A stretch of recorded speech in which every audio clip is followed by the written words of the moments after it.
number.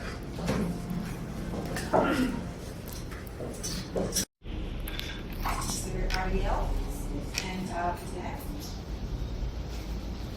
I noticed that you are from Balamban and Dan Mactayan.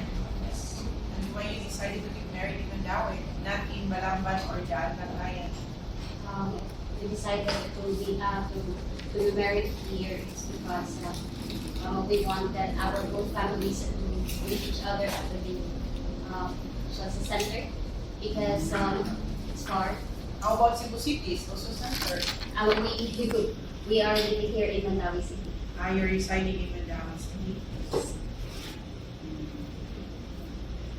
But your residence is Balamban and Dan Mactayan. Yes, ma'am. But you are currently residing in Mandaue City. Yes, since we are working in Mandaue City.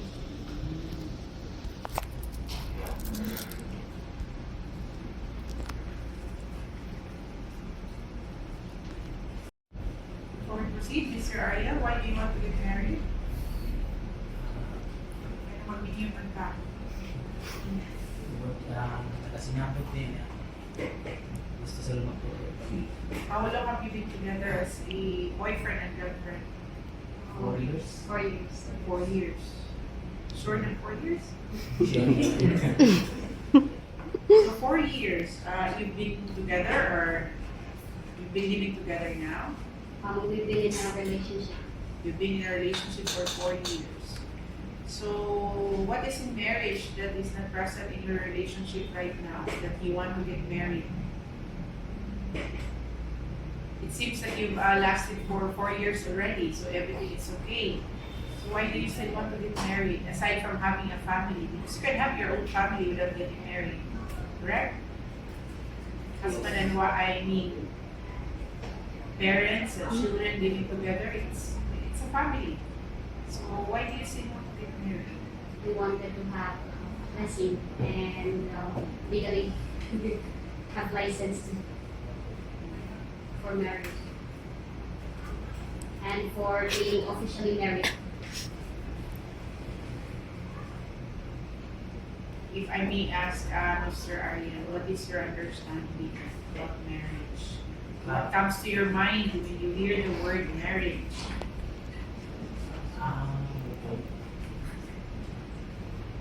What's your understanding? Because today you're going to be married to Jeanette. So Yes. that's why I'm asking, what is your understanding? Do you understand what marriage is? I'm fully Missy Ara. How From do the you heart, from the heart. describe- Oh, you can say it in vernacular. How will you describe marriage? hindi translate sa iyo. Sa may mong nasabtan ani communion. What is marriage in short? Ang nangyayon is sa gasa sa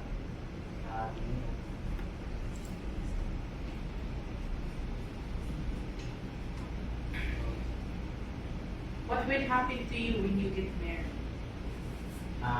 responsibility.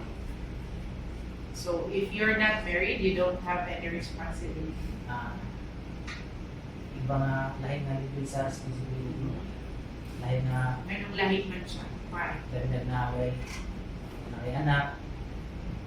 So if you're not married and you have children, are you not responsible for your children? Is that what you're saying? Because you're not yet married. Pero lahi siya nga ako siya lahi na libid nga ako na responsibility sa na kay anak sa single pa. Why? Because even if you're not married, you can ask, or the mother of your child can ask for support. If you acknowledge as the father of your child. So it's just the same. You're married or not, you can still be responsible for your children. It's just that you cannot be responsible for your partner because you're not married. But for your children, you are already responsible even if you're not yet married. That's So I'm just curious why you want to get married. What is in marriage that is not present in your relationship right now?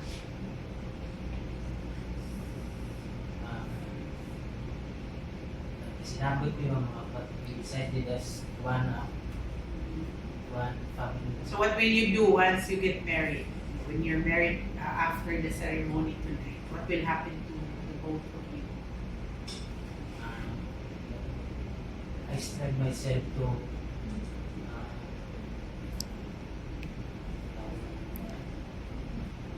sa akong obligasyon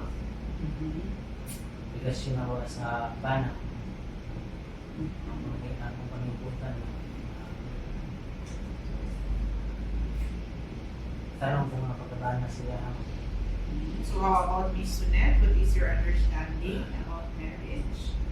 Now what comes to your mind when you hear the word marriage? It is just that we wanted to be legally married, not just by the label of society, but as well as for. Why? What is in marriage? What do you understand about marriage? Trust with each other, understanding, and we wanted to care for each other for our future family. I just keep on asking as to what is marriage because marriage is actually a contract. And a contract cannot be valid if you don't give your consent. And you cannot give your consent if you do not understand what is you're going to enter into this after. So as I've said, marriage is a contract, but not just an ordinary contract. It's a special contract because, for one, it can only be entered into between man and woman for now. Not anyone. I mean, we don't have same-sex marriage yet. So it's special because not everyone can avail of this kind of contract. Second, it is special or extraordinary because it has no expiration date. Unlike in any other ordinary contracts, like what we have this contract of lease, rent, you will rent. You have that period of 1 year, 2 years, 5 years. But in this contract of marriage, there is no expiration date. What does it mean? It means that it is valid. Your marriage is valid until you are here. So only death can separate once you get married. So since it's a contract, you have your rights and obligations. And to mention the most, essential, basic obligations once you get married is you have the obligation to love each other, of course, to respect, to provide for the family, for your husband and your wife and children, and most especially to be faithful. So once you get married, you are already bound by the obligations under our law because your marriage is sanctioned by law. And you also have that obligation to live together. Because you're now married, you're now husband and wife. So, since it has no expiration date, it's a lifetime commitment. In short, and you are still 29 and 28, are you willing to be together for the rest of your life? Yes. Yes. Because if we average the age right now is like 80 years old, you have 60 more years to be together. And no one else, kundi kamo lang duha. Dili pataan ang mahadlok. 60 more years, kamura o wala nila pa. And I just want to make sure, it's not that I'm discouraging you to get married, but I want to make sure that you are ready and you are willing to take the risk. Why I said risk? It's a risk. Because we're humans. We change. People change. And if you commit yourself to be with your partner or your husband and wife for the rest of your life, you will not know what will happen tomorrow. Change, as they say, change is the constant thing in this world. And whatever change that you may encounter in the long run, you have to accept it. Because today, you will commit, you will promise to be with your husband or your wife for the rest of your life. So, nobody knows what tomorrow brings. Right now, you are in love, I suppose, because you want to get married. And always remember that marriage is not always happy days. Yeah. There will always be problems. There will always be situations where in your relationship will be tested. And just always remember that you want to get married because you want to spend the rest of your life with your husband or your wife.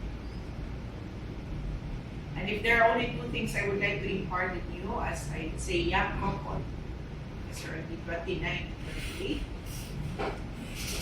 learn to, love each other without any conditions.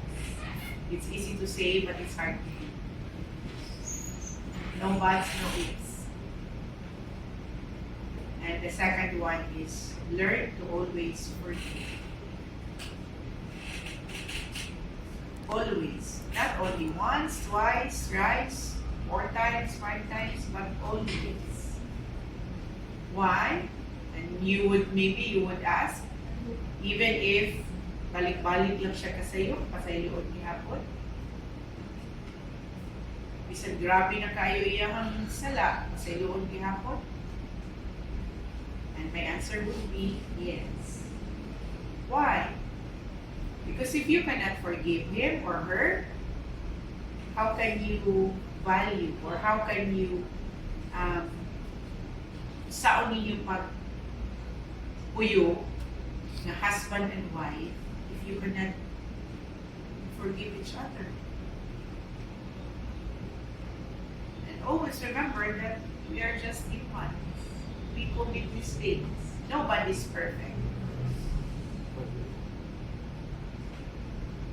So that's why I want to make sure that you are ready and willing to get married, because marriage is not easy. It's a risk.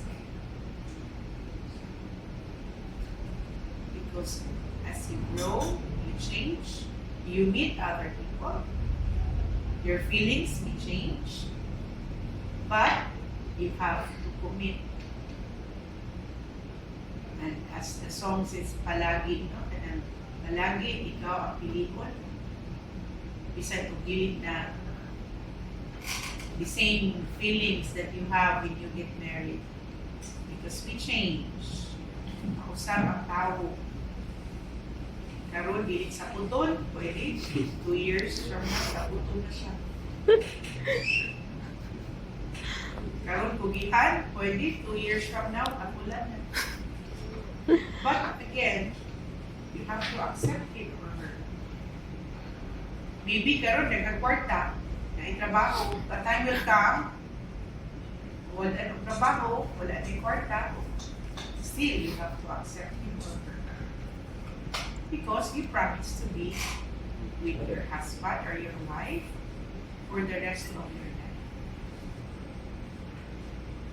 I always emphasize this, that I want you to be certain of your decision of getting married. Because I don't want you to regret. No? Basi maingon man niya mo, may wala ko ng pakasal. No, napamatay lain na mas okay. No? Mas okay pa man din ako ang housemates. Akong silina. Ganun nagpakasal. So I don't want you to regret. Because as I said, we don't know what will happen tomorrow. We don't know who will we meet tomorrow. And we don't know, of course, kung safe paghihapon ng ating feelings. But, mawala man ang feelings, no? After 10 years or 15 years, choose to be together. Because today you will promise that only death can tear you apart. So walay laing problems, walay laing changes ang makabulag sa inyo ha. Kung hindi ang kamatayan lang. So again, learn to forgive all the time. All the time.